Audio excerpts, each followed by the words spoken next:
Hello everyone, this is Soham. So we'll talk about the point that is cyberbullying. Cyberbullying is a world that is trapped in our phone. Cyberbullying, very less people speak about cyberbullying. It is said that India comes at number 3 in all over the world in the number of cases of cyberbullying. So that's really bad. And out of just 1 out of 5 people report that they are being cyberbullied. What about the rest of them? That is around 80% of people, those who are cyberbullied. People don't know whether they are bullied and whether what is the state of their mind. Okay. So, yeah, this topic has a lot of scope to speak about the effects, about why it is happening, what effect does it do on the victim. And you cannot judge the victim state of the mind, right? So, with this, we would love to start. Yes, Soham. So I'll speak on the reasons. I think with the advent of social media and technology, there have been a lot of personal views on the public forums, and this was mainly to promote healthy discussions. But people just take it for granted, and they let their personal feelings get in their way and affect their judgment. So as a result, they just mercilessly criticize other people for their views or their caste, religion, or even their looks. So people are just horrible to each other, and the anonymity in forums and the support, the encouragement that they get from other people with similar mindsets just makes it a common occurrence. So this type of behavior just amplifies the religious and political divide and make things even worse.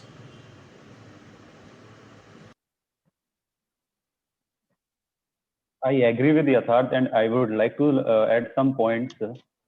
Bullies are everywhere, and these days their online presence is growing. People might want to buy bully online because they think no one will find out and they can do it secretly. There are many reasons why kids and teens become cyberbullies, but according to me, there would be top four reasons. First one is revenge. Either he or she is taking revenge or righting the wrongs or protecting the others. Second comes power.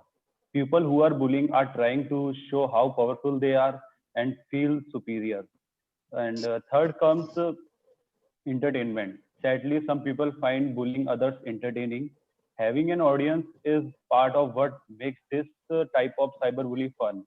And at last comes stupidity. Stupidity in this case means unaware of action like responding to email and posting without thinking, and thus often it hurt others.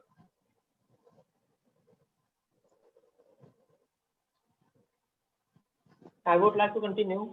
What makes cyberbullying is so subtle is that that can be conducted at a distance with relatively little effort on the part of the culprit and under cover of anonymity. Since cyberbullying doesn't involve physical harm, its culprit may be minded to view their actions as less damaging and harmless than they were to intimidate their victims with kicks and punches. This also makes it harder to spot when it's happening, but the psychological consequences are very real. Talking about law, earlier we had Section 66A, which is now being stepped down by Supreme Court. With that, we even had proper codified law to deal with cyberbullying. But now, with this section being abolished, many believe that there is no law to safeguard cyberbullying. But this isn't true. Effectively, depending on the kind of bullying or action that is being committed, there are enough laws under IPC which can be applied, but no particular section may directly apply. There are more than enough sections and provisions to deal with such cases. Well, after this, I just want to say the online world is primarily about treating everyone as equal, but that also brings equality for both good and bad, which is where accountability comes in. And there are not just one, there are many ways in which a person can be cyberbullied, like trolling, like cyber stalking, frapping, and outing. The major thing I want to talk about today is trolling. Trolling nowadays has become so much fun for people that they're not just trolling the person, they are going to their family and friends too. And trolling is basically they use what you call body shaming to troll people, which affects which affects him or her mentally. When you troll someone online, you cannot even identify the person, like in real, you know who is bullying you. At least you can report.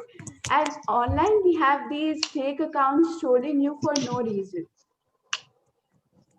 Okay, so Ashita has told us many points, and I would like to discuss some of them, starting with outing. So, outing in simple words is like public sharing of personal conversation.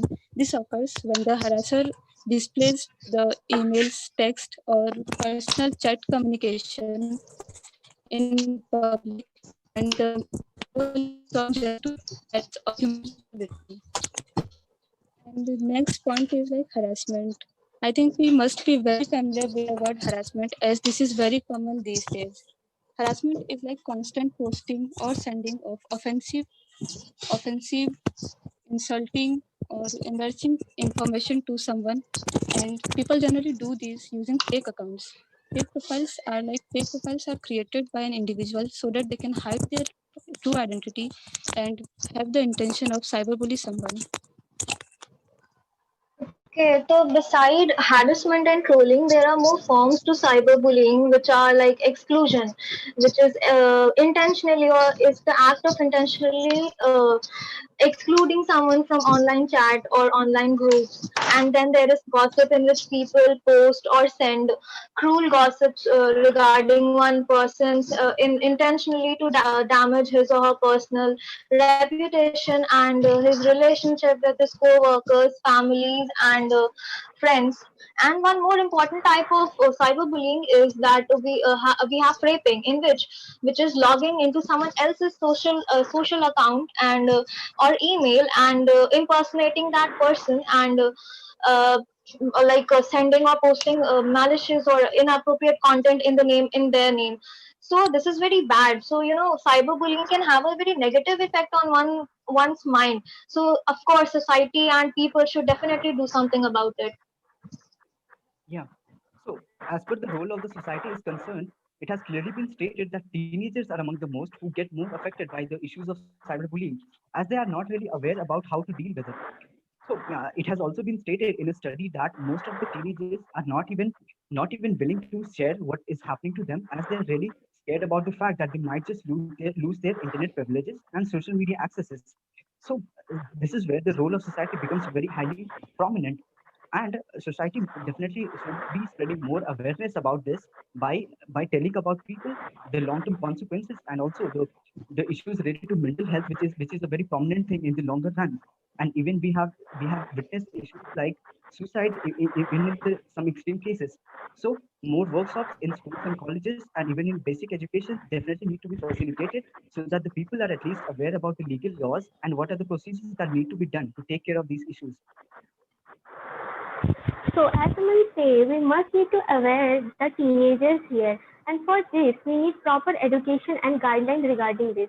Here, schools and parents play the vital role. Like in schools, besides teaching the regular subject, they must teach about this kind of modern generation problem and how to deal with that. Like if someone is facing from any kind of threat or any kind of bully, he or she must block or he or she must block the user and also tell about it to his or her parents or teachers. Secondly, do not respond to any kind of anonymous people in social media sites who is being unreasonable and aggressive.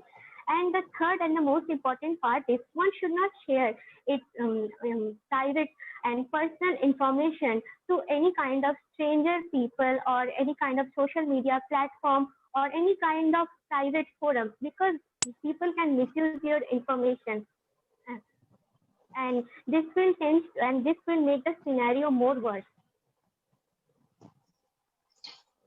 As Ansra told us about various different, what you can say, effects. So I would like to continue further. To safeguard to safeguard the people and to what you can say, be not to be the victim of a cyberbully. The parents of a child should counsel them and they should tell them to not to take any comments personally and to just ignore them.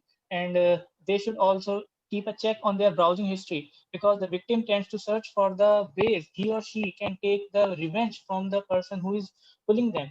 Then they can also observe the change in the behavior of the victim, because the cyberbullied person tends to lose the self-esteem, and they try to keep themselves in an isolated place. The parent, this here, the role of a parent and society becomes very important, because it is their responsibility to motivate them and to keep their morale up. They should also tell to not bully back the person who is bullying them, because this will create a loop. And the most and the biggest mistake that they do is that they delete the messages and the accounts from which they received the bully messages. So they must keep their messages, because this will help them to track the person who is bullying them, and with these evidences they can report it in the police. Also adding to Ayush, not only parents and teachers, but the victims also need to play a major role in this. Like anxiety is a very big factor in this. So the students or kids need not be anxious. They have to stay calm and keep their composure. To do that, they can be they can meditate on a regular basis or be a little spiritual inclined. That will help calm your minds and help you see the bigger picture and stay calm. Also, they should try to limit the social circle. Maybe only at their family members or the very close friends to their social media handles, so that they don't interact with uh, strangers or people that are likely to be harsh towards them. And also they can filter out social media sites that have very strong moderation policies against cyberbullying. So maybe only use those sites instead of sites that are not so strong against cyberbullying. Okay, so as Sahil just said that anxiety and mental health is not a joke, and the victims who are getting cyberbullied, they know it very well. They just they observe a change in their behavior in the initial days of being bullied. They see that their self-esteem is getting lowered, their self-confidence is getting lowered, and they probably think that they can never recover it. And in some cases, it's true. Sometimes people just get hurt very much that coming back from that depressed and panic attack stage is very very difficult. The cyberbully victims always feel depressed and overwhelmed. They feel themselves as being worthless to the society, so they just kind of cut off themselves from the society. They don't want to socialize to anyone, they don't want to talk to anyone, they don't want to open up with their parents or their siblings. They just want to lock themselves up in their rooms and just stay isolated, which is a very bad thing to do in such kind of cases, which uh, turns into having anger issues, and which turns into vengeful behavior. And in that vengeful behavior they go on and do something stupid. And sometimes when the person, that victim, is not able to do anything, and that victim is not able to revert back in any way, that person just, to end the suffering, to end the pain, takes on some serious steps, and you know they start to harass some suicidal thoughts, and in some cases there is no coming back, and that's why we have so many suicide cases these days. Yes, Ganesh, I seriously accept that, because these victims, like in the continuing of this cyberbullying, these victims tend to feel that, or they rather see the world in a different way compared to us. And they feel that their life is hopeless and just not going anywhere. And what you say, they just tend to feel less interested in stuff they enjoy. And this may even affect their school life. Speaking about their school life, these students, or these kids rather, just feel like they cannot face these bullies in real life, and therefore they stop attending their classes as such, which affects their absentee rate. And as you may have guessed it, it also affects their concentration rate and their marks.